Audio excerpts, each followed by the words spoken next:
Hi, welcome to The Pursuit of Truth. It's still the 14th of August 2018, and I'm still thinking about the podcast I made.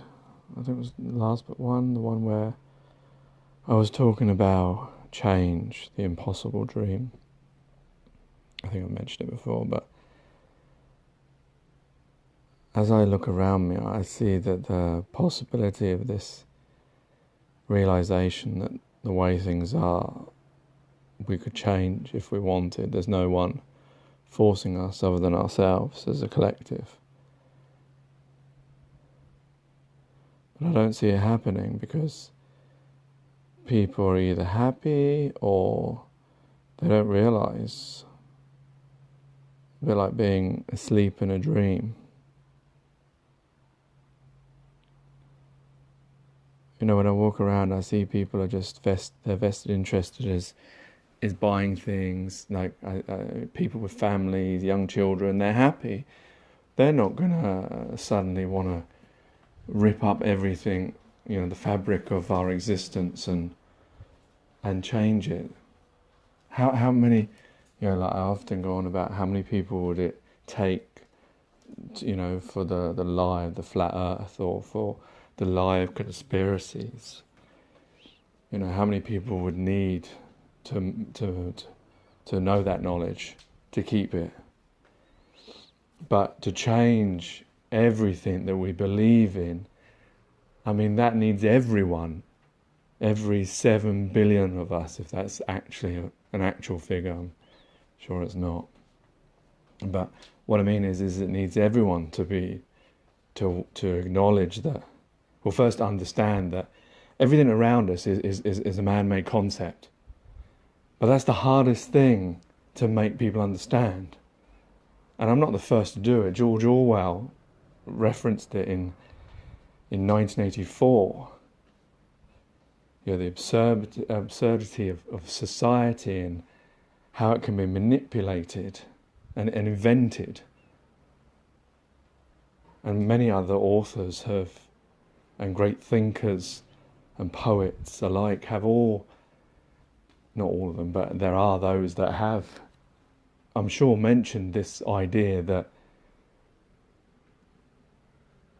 we are the owners of our own existence. Oh, good title.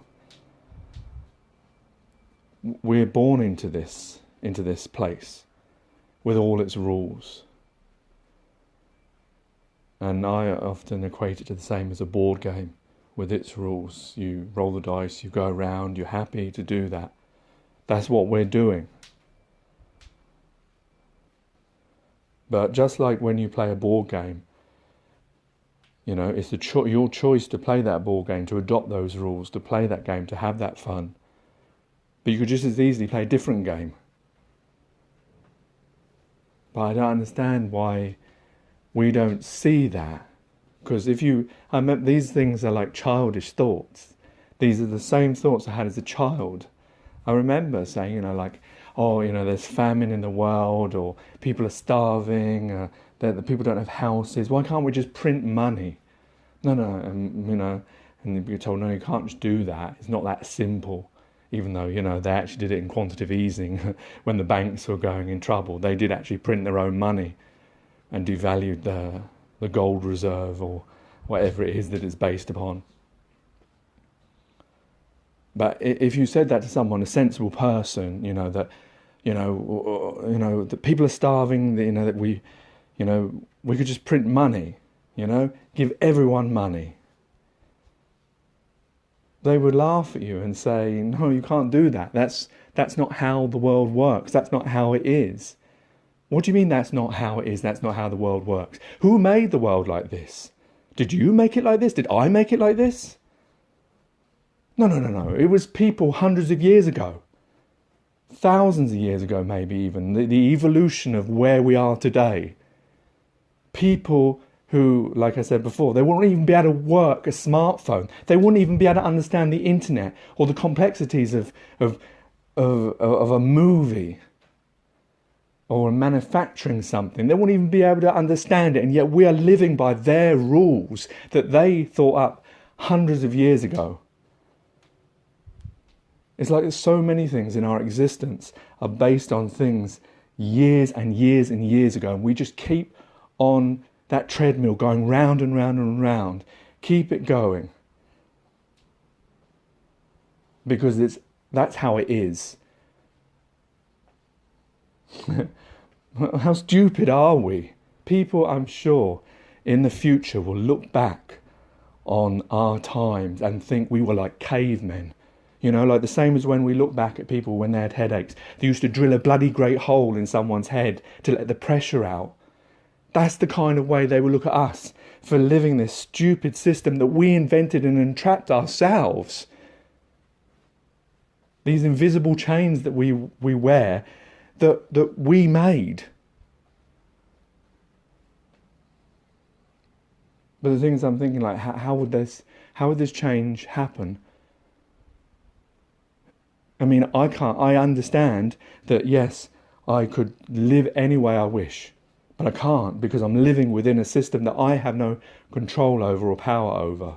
Even no matter how many people say that you're empowered and you have all the power. Yeah, you do, technically. I could do anything I want, but I'm subject to the world that I'm around. Is that I want to change?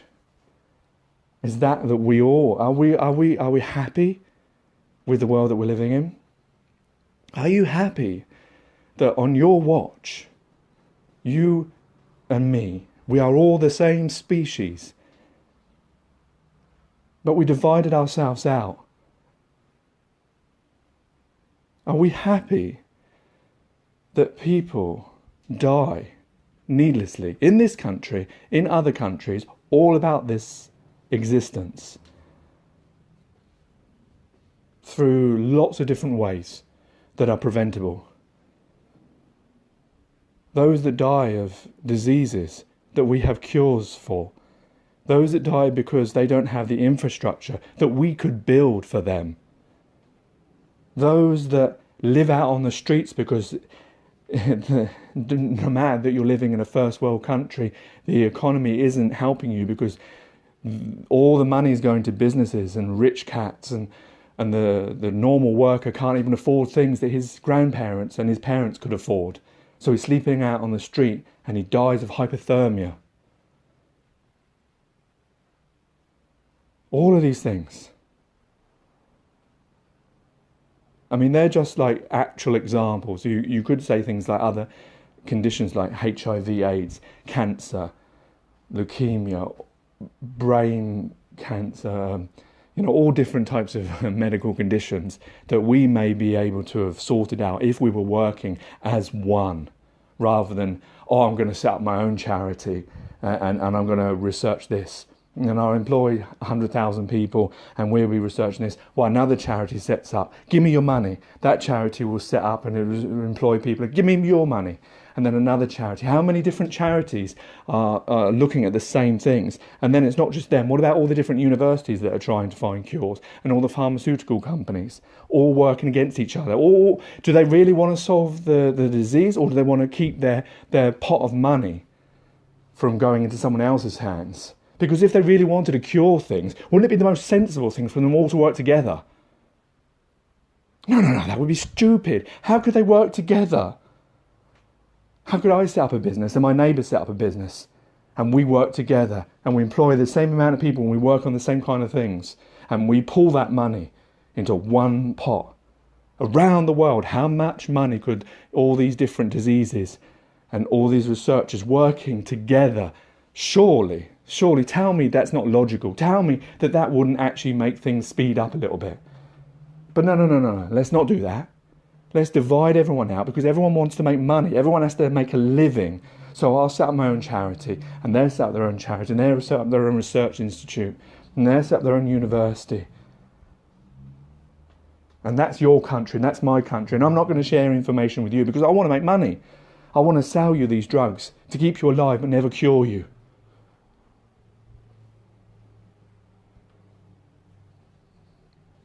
I've got the capability of saving lives. But in my country, people pay for this medicine or they get it free. But in other countries, they don't have money and they're starving. And their countries are having wars against each other and tribes and fractions and whatever. And I have these cures, but I'm not going to give it to them because they can't afford it.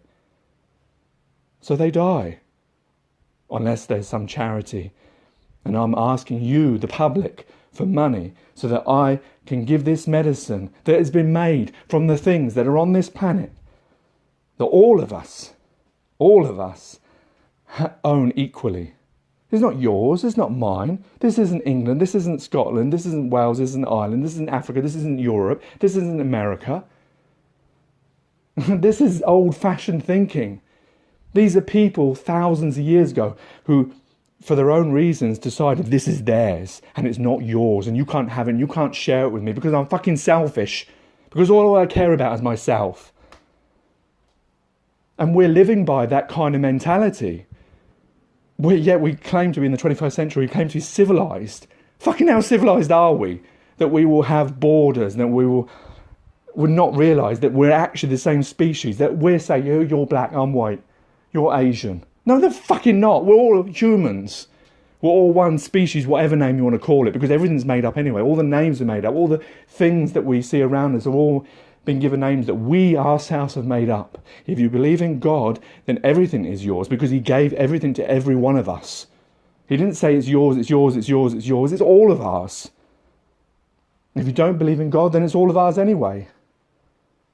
Unless you want to believe in that system. I mean, do you want to believe in that system? You want to believe in the system where this is yours and this is mine? Do you want to believe in a system where this is your country? You can have this country, but no one else can come to your country. It's your country, that's their country. Do you want to live in that kind of mentality? How do you think you'll be judged in the future when people look back? How any logical person can think that's a great idea? But the problem is because you've been trained, because you've been programmed, because you've been schooled, like me, obviously that's how you're going to think, because that's how you've been told to think. That's how we've been programmed. Because if we weren't taught the way we're taught, because we pass that information from one to another by many different various ways, by communication, by television, by books, lots of different ways to pass this information. If we weren't done that, we'd be just like, I was going to say apes, but we would be just like wild creatures, like they do. We'd just be living like that. So everything that we do is our own making. We can do whatever we want to do. That's what I'm trying to say.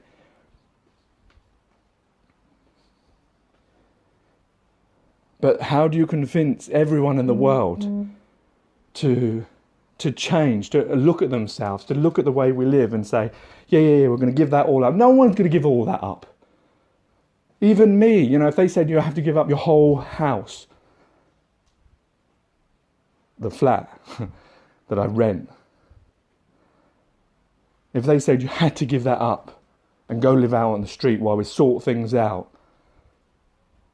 that's the thing, because we're wired, we've been programmed. How do we unprogram ourselves from being selfish and looking at the ways that we looked 1,000 years ago, but still looking to this day, because we're being taught that stuff over and over again, as if it is the only way we can do things. It's just ironic that I had these thoughts as a child and I was told, no, these are childish things. Yet actually they make more sense than the fucking rubbish that we're taught to believe in. To believe that this is the only way. This is the way the world is. You have to do this. You can't just print money. It'll devalue everything. No, you can't just, manufacture medicines for free and give it to people in Africa who are dying. No, you can't do that. Because that's not how economics works. That's not how businesses work. And then make yourself feel good by watching a movie about how, someone did something freely or helped someone out or someone survived something, or have a charity event and loads of money is given while people make you laugh. Delude yourself in thinking that we aren't one species, all living and breathing and dying in the same way, all with the same journey.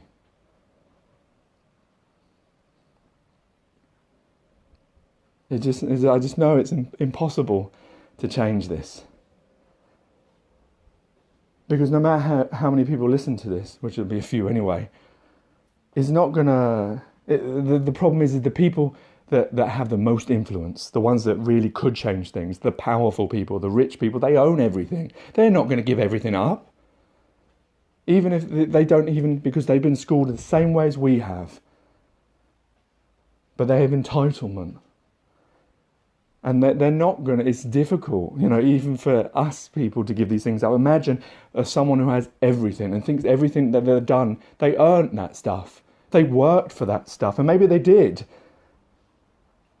They won't see the bigger picture and think that, well, if we take away your big house and we cut it up into 7 different houses and give it to all these people, and we do that around the planet, then everyone will live longer and better and nicer. And we get rid of money and we do things for each other, or if you don't want to get rid of money, everyone gets the same amount of money so that you can live with that stupid money. Everyone gets £1,000, but everything else is like 1p or something. And there you are. So everyone can afford everything exactly the same. And you can have your bartering if you really want it, if you really need it. If you think the only reason why a human being will help another human being is if they get paid for it, from a plant on a tree, then yeah, you can have that. No, that's stupid. Why would anyone want to live in that world? No, let's just live in the world that we're living in now, when we can hardly get by, while people, children, men, women, those fellow human beings that were created exactly the same way as us, that had loving parents, let them die. Take it easy. God bless and peace.